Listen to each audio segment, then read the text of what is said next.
Olá, este é um programa especial dedicado à apresentação de produtores e artistas de Maringá e região. Por conta disso, o Instituto Cultural Engá deu início ao Diálogos, um bate-papo sincero, tranquilo, onde a gente vai apresentar um pouco sobre o que Maringá e região tem produzido nesses últimos meses e anos. Hoje nós estamos com a Rachel Coelho, produtora, jornalista, responsável pela Dois Coelhos Comunicação e Cultura. Responsável também pelo projeto Só em Cena, mostra de solos e monólogos, que foi realizado pela primeira vez em novembro do ano passado, por meio da Lei Rouanet, com patrocínio de algumas empresas locais e diversos parceiros. Rachel, seja bem-vinda ao Diálogos. Obrigada. Rachel, você que tem trabalhado especialmente com a produção de espetáculos de teatro, o que você tem sentido da cena na cidade de Maringá nesses últimos 2 anos em específico? Olha, eu acho que a gente está com uma cena bem interessante, que tem sofrido já algumas modificações como reflexo do curso de artes cênicas da UEM. Acho que por conta de vários professores que vieram para a cidade para lecionar nesse curso de graduação, eles trouxeram outras estéticas e influenciaram muitos estudantes a seguirem caminhos como os do clown ou da performance, que eu vejo mais diretamente. E eu acho que tem aumentado cada vez mais o interesse por novas estéticas, por novas propostas. Mas acho, sim, que é um movimento que ainda precisa amadurecer, né? Então, acho que é uma coisa que ainda está em gestação, digamos assim. Como é que foi para você fazer uma mostra de solos e monólogos numa cidade que é tradicional? Queira ou não, é um formato diferente que você apresenta para a cidade. Basta dizer que nós não temos na cidade nenhum teatro em formato de arena, né? Porque acaba limitando muito a apresentação de novas linguagens. Mas como é que foi para você produzir esse projeto, que foi Só em Cena, e ao mesmo tempo ter um feedback das pessoas enquanto espectadores? Foi bem bacana, assim, eu fiquei bem feliz com a realização da Só em Cena. Eu espero que seja um projeto que a gente consiga manter e aumentar e melhorar cada vez mais. Eu esperava ter mais público ainda, mas claro, a gente quando propõe esse projeto nesse formato sabe que vai enfrentar algumas dificuldades, alguns preconceitos, porque quando as pessoas pensam em solos e monólogos, em geral elas pensam em coisas monótonas, com muito texto. Eu sei isso porque eu investiguei, né? Antes de propor o projeto, eu conversei com muitas pessoas querendo saber se esse tipo de projeto instigava, se elas teriam interesse e tal. E eu recebi muito esse feedback, assim, não sei, eu tenho que ver e tal. Enfim, e acho que elas se surpreenderam muito, as pessoas que se deram a chance de ir todos os dias, principalmente porque elas puderam ver espetáculos muito diferentes uns dos outros, e com atores, grupos que nunca tinham vindo para Maringá e tal. Foi muito legal, mas o que fica claro é que a gente precisa de mais espaços em Maringá. Você acha que a procura foi maior por acadêmicos de artes cênicas ou de alguma maneira estavam envolvidos na produção acadêmica de teatro, ou não? Foi o público em geral que participou da Só em Cena? Eu acho que teve um público bem diversificado. Acho que, sim, o curso de artes cênicas, os estudantes de artes cênicas, eu acho que eles deveriam ter, inclusive, por obrigação, assim, por exigência curricular, frequentar o teatro. Né? Então, assim, eu sempre crio uma expectativa de que eles estejam muito presentes, justamente por estarem estudando, né? Eu acho que isso, para todo mundo que faz teatro e que quer viver de teatro, é requisito ir ao teatro, frequentar, assistir teatro. Mas o Só em Cena teve um público diverso, teve outras pessoas que foram, sim. Bom, Rachel, você já trabalha com produção de teatro há bastante tempo aqui na cidade, né? Quantos anos, mais ou menos? Há pelo menos uns 10 anos. 10 anos. Você já viu diversos momentos da produção cultural e artística da cidade de Maringá. Você acha que nós vivemos um momento mais interessante do que aquele que você começou há 10 anos? Eu sou uma pessoa otimista, né? Eu prefiro acreditar que sim, que que é uma linha evolutiva mesmo. Mas algumas pessoas de uma geração anterior à minha falam que nos anos 80 acontecia muita coisa muito legal e transgressora aqui. Depois a cena deu uma apagada, uma esfriada, e eu acredito que a gente está num momento de renovação, né? De retomada. Eu não sei se é otimismo meu, mas é a minha expectativa, assim. Você usou uma palavra que eu acho muito fundamental para a arte, que é transgressora.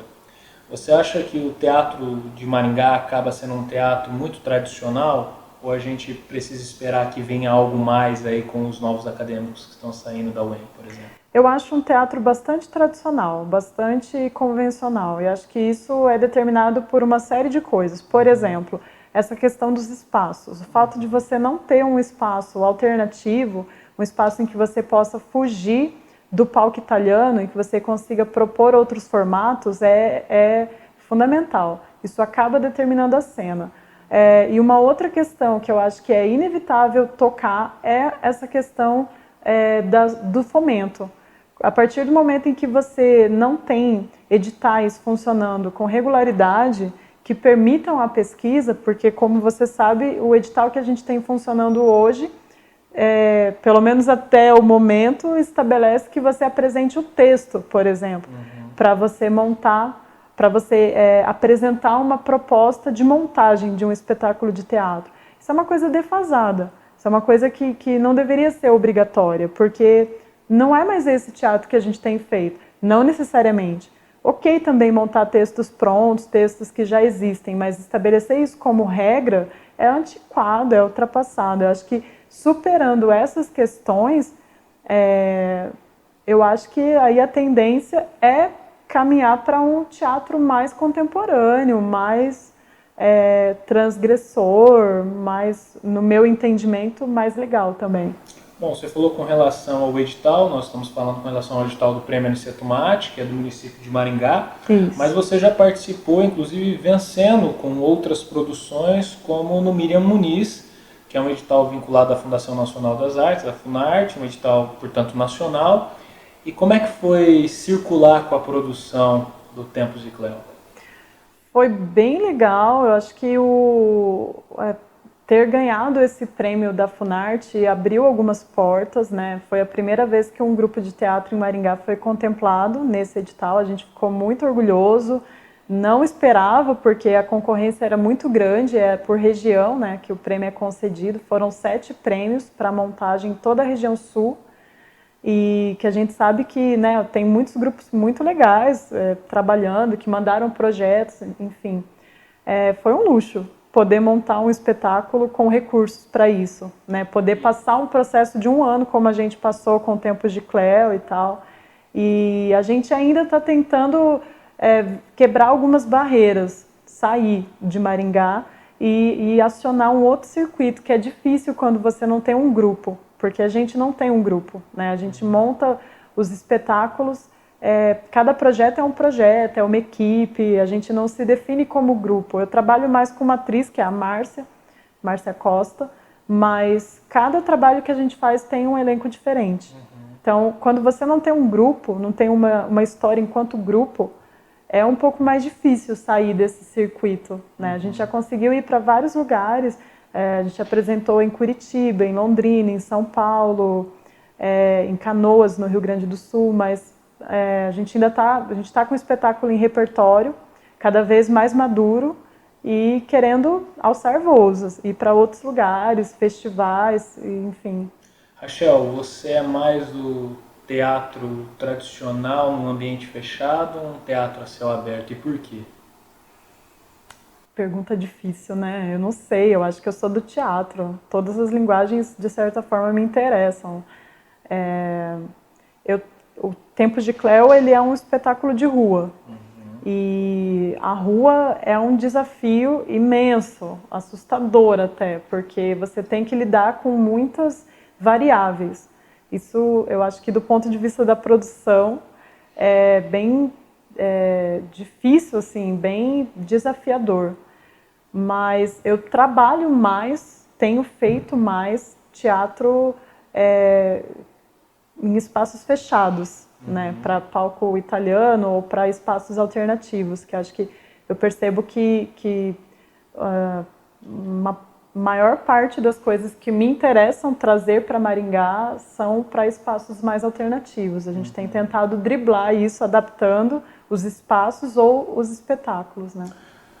Você, como produtora cultural há 10 anos, você acha que em Maringá existe um mercado para arte e para cultura? O que eu quero dizer? Nós temos muitas ações que são por meio de fomento público.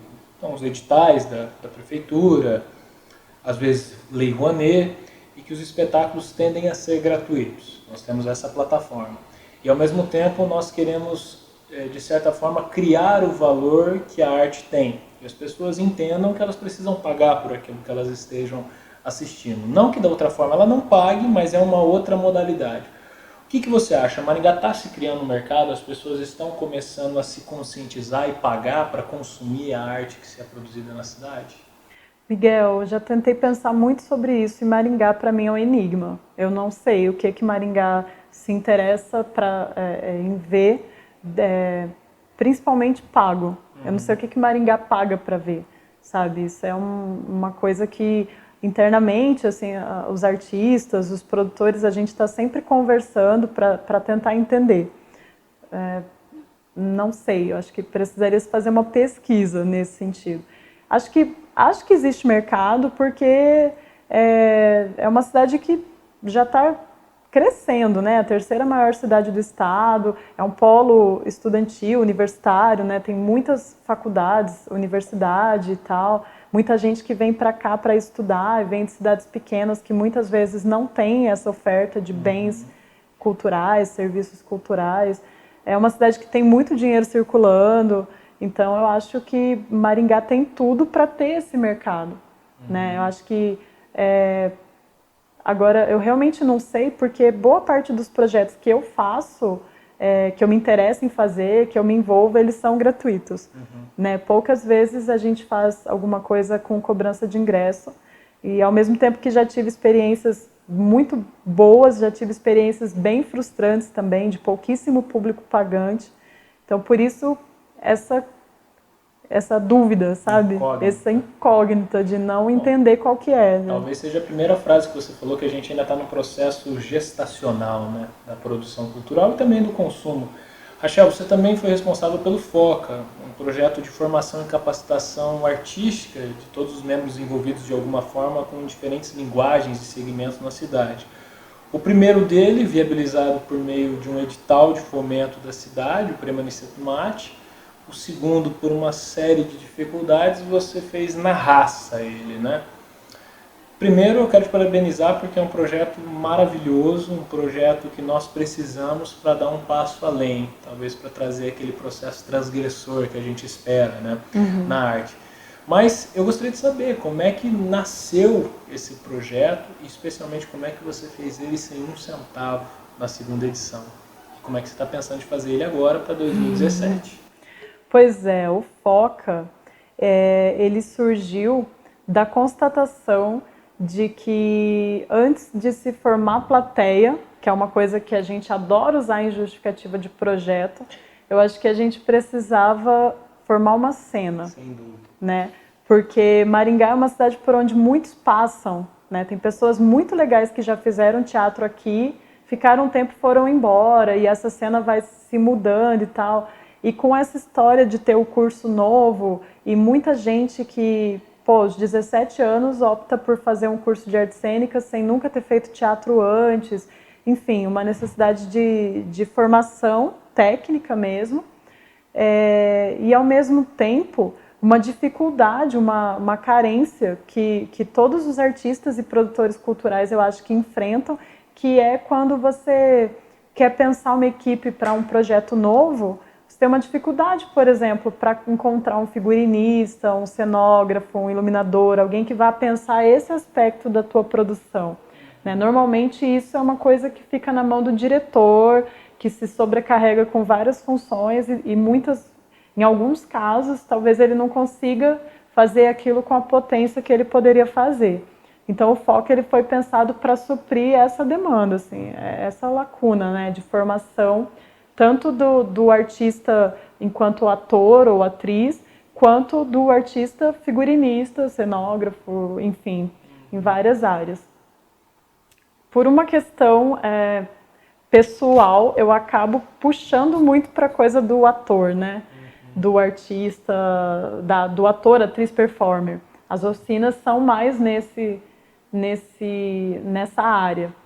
Mas, enfim, acho que ele tem sido um projeto potente, acho que ele tem possibilitado muitos encontros de pessoas que já se conheciam, mas se redescobriram convivendo no projeto. Ele dura um mês, são várias oficinas, e a primeira edição foi incrível, só mostrou o quanto ele era necessário e bem-vindo. As pessoas se emocionaram muito em vários encontros do FOCA, redescobriram seus corpos, suas dificuldades, né, do que precisam mais trabalhar.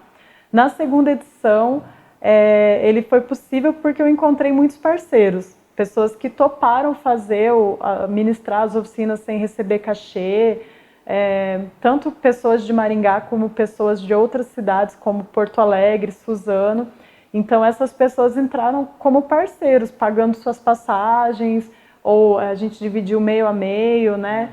Enfim, tirando dinheiro do bolso e fazendo porque acha que o projeto precisa acontecer. E 2017? 2017, ao que tudo indica, ele vai ser nessa pegada também. Assim, a gente está cogitando ainda a possibilidade de um financiamento colaborativo ou de uma vaquinha que talvez não supra todas as despesas do projeto, mas algumas, porque, né, mesmo que as pessoas não ganhem cachê, é isso, você paga passagens, alimentação, divulgação, no mínimo, né? Abrindo mão de ganhar, enfim, porque ele costuma ser gratuito, né? E a gente está repensando e discutindo com alguns amigos, né?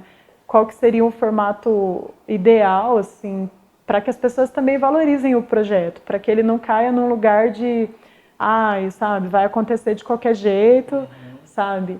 Mas a gente está pensando ainda em como viabilizar em 2017, porque não é um projeto muito fácil de encontrar financiamento em função dele não ter um grande público, né? As oficinas normalmente elas são para 20 pessoas.